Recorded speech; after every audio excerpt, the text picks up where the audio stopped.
नमस्कार शेतकरी मित्रांनो. तर हे धना पेरला होता कोथिंबीरचं बियाणं. तर मित्रांनो हार्वेस्टर रास केलं आहे आणि आता ह्याला आपण काही रोटेटर नाही ना, तिरी नाही ना, कुळं नाही, फक्त बैलाचा साधा कुळं मारतोय बरं का.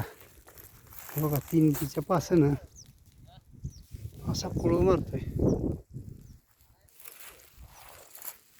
तर आता आपल्याला वाटलं एवढं आता हे जे काढ आहे, हे जे धन्याचं काढ आहे, आता पेरणीला अडचण करल ठेवल काय होईल ह्याच्या भीतीमुळं मग बरेच रोटेटर मारणार, कोण फुकून देणार, कोण ट्रॅक्टरनं पलटी मारणार. तर हे काहीच करायची गरज नाही. आपली मेन कसं आहे, रान जास्त मेहनत करायची गरज नाही. तर फक्त एक 6 इंचामध्येच आपल्याला मेहनत करायची आहे. तर त्याच पद्धतीनं आपला हा काही बैलाचा कुळं चालू आहे.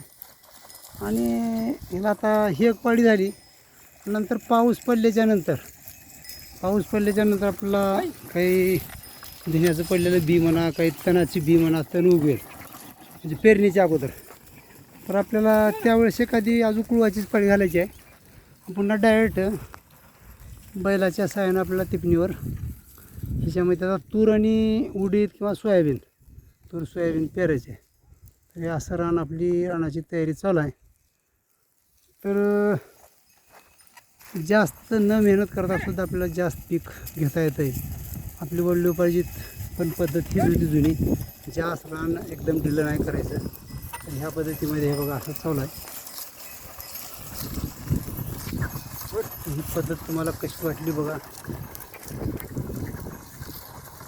ठीक आहे, धन्यवाद.